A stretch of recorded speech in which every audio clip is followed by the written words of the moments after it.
எப்படி இருக்கீங்க? Welcome to DD Thanu cooking channel. இன்னைக்கு நம்ம என்ன செய்ய போறோம்னா கொழுக்கட்டை செய்ய போறோங்க. கொழுக்கட்டைக்கு தேவையான பொருட்கள் எல்லாம் பார்த்துடலாம். நான் வந்து ரெடிமேடாக தாங்க மாவு வாங்கியிருக்கேன். 1/2 kg வாங்கியிருக்கேன் பச்சரிசி மாவு.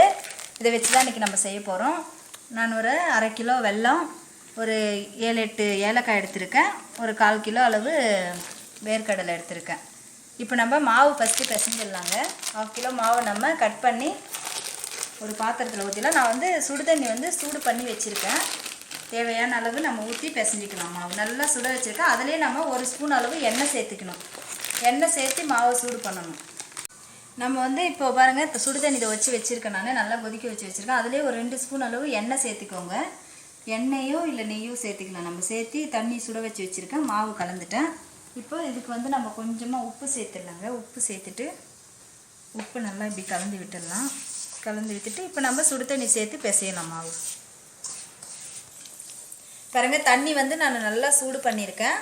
நம்ம அதில் சேர்த்து நம்ம இடியாப்பத்துக்கெல்லாம் எப்படி பிசையும் இதே மாடலில் தான் கொழுக்கட்டைக்கும் நம்ம பிசையணும். கை வைக்க முடியாது, தண்ணி ரொம்ப சூடாக இருக்குது.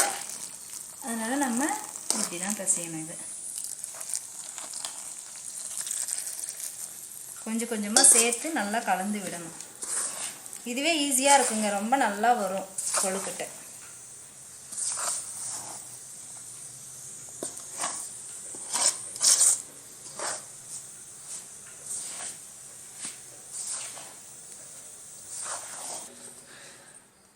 பாருங்கள், நம்ம இந்த மாதிரி சும்மா ஒன்றும் பாதியமாக தண்ணி சேர்த்துட்டு அப்படியே ஒரு 10 நிமிஷம் மூடி வச்சிடலாங்க. மூடி வச்சு அதுக்கப்புறம் நம்ம கை வச்சு பிசையலாம் மாவு. இப்போ 10 நிமிஷம் ஆயிடுச்சு. நம்ம எடுத்து மாவை நம்ம பிசைஞ்சிடலாம். தண்ணி சரியாக இருக்கான்னு பார்க்கணும். பார்த்துட்டு இல்லைன்னா தண்ணி சேர்த்து விட்டுக்கணும். இவ்வளோ அழகாக நம்ம மாவு பிசைஞ்சு எடுத்துட்டோம். பாருங்கள், நம்ம லைட்டாக எண்ணெய் தொட்டு நம்ம அப்படியே இது பண்ணிட்டா பாருங்கள், கையில் மாவு ஒட்டவே ஒட்டாது. எண்ணெய் தொட்டுக்கிட்டே நம்ம அப்படியே கொழுக்கட்டை பிடிக்கணும். பிடிச்சோம்னாக்கா மாவு கையில் ஒட்டாது. பிடிச்சி நம்ம அப்படியே இட்லி குண்டான வச்சு வச்சிடலாம்.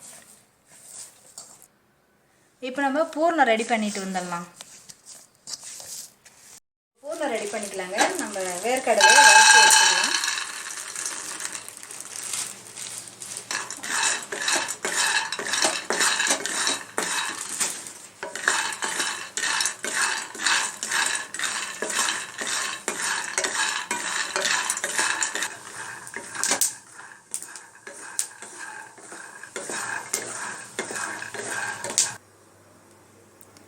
பாருங்கள், இந்த அளவுக்கு நமக்கு வேர்க்கடலை வறுபடணும்.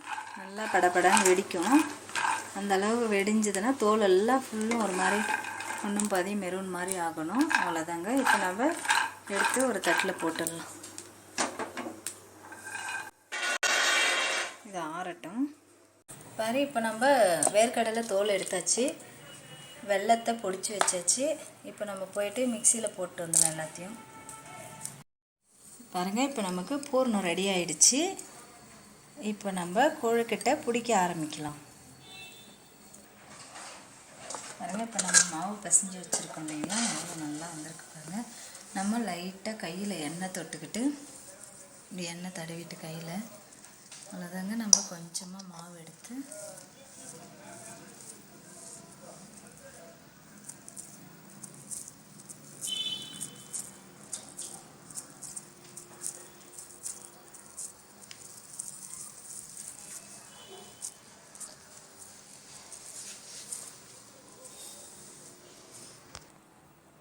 இந்த அளவுக்கு செஞ்சுட்டு நம்ம இதுக்குள்ளே பூர்ணத்தை வச்சுட்டு அவ்வளோதாங்க, மடிச்சிட வேண்டியது தான்.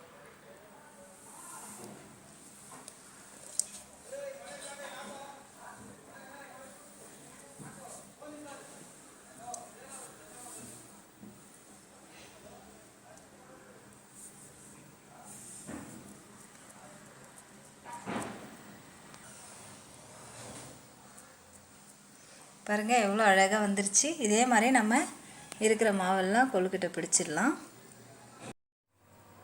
பாருங்கள், இந்த மாதிரி கொழுக்கட்டை அச்சில் கூட செய்யலாம். நம்ம இது வந்து நம்ம கொழுக்கட்டை அச்சில் ஒன்று செஞ்சு காமிக்கிறேன். பாருங்கள், அந்த ஷேப் வராதவங்க இந்த மாதிரி கொழுக்கட்டை அச்சு கூட வச்சு செய்யலாம்.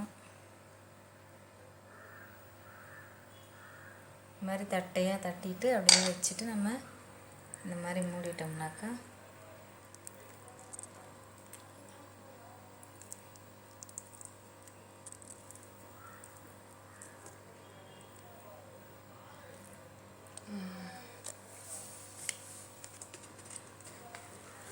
பாருங்கள் எவ்வளோ அழகாக வந்திருக்கு கொழுக்கட்டை.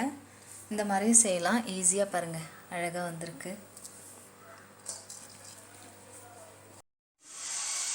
பாருங்கள் நம்ம ஸ்டவ் பற்ற வச்சுட்டோம். இப்போ ஸ்டவ் பற்ற வச்சு ஒரு இட்லி பாத்திரம் வச்சாச்சு. அதில் வந்து கீழே இருக்கிற கொத்துது வந்து நம்ம வச்சு அதுக்கு துணி போடணும். துணி போட்டுட்டு பாருங்கள் நம்ம கொழுக்கட்டைலாம் எவ்வளோ பிடிச்சிருக்கோம் அதெல்லாம் வந்து அழகாக அடுக்கி வச்சிடணும்.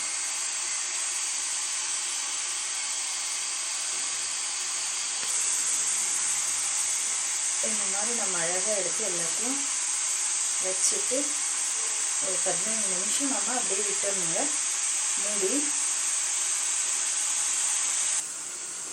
பாருங்கள் இந்த மாதிரி வச்சுட்டு நம்ம இந்த துணியெல்லாம் எடுத்து நல்லா உள்ளே மடித்து விட்டுட்டு க்ளோஸ் பண்ணிடணும். அவ்வளோதாங்க. ஒரு 15 நிமிஷம் நம்ம மூடி வச்சுட்டு ஹை ஃப்ளேமில் வச்சு விட்டுடலாங்க. கொழுக்கட்டை நல்லா வேகும். அப்போ தான்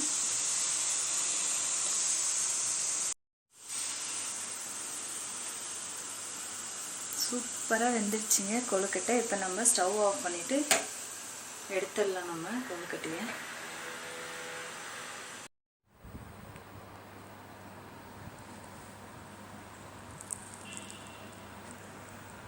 பாருங்கள் எவ்வளோ சூப்பராக வந்திருக்கு பாருங்கள். செம்மையாக வந்திருக்கு, சாஃப்டாக நல்லா இருக்குது. பாருங்கள் சூப்பராக ரெடியாகி வந்துடுச்சிங்க கொழுக்கட்டை. எவ்வளோ சூப்பராக வந்திருக்கு பாருங்கள், சாஃப்டாக நல்லாயிருக்கு. அவ்வளோதாங்க கொழுக்கட்டை செய்கிறது, எவ்வளோ ஈஸியானது பாருங்கள். நீங்களும் இதே மாதிரி உங்கள் வீட்டில் ட்ரை பண்ணுங்கள்.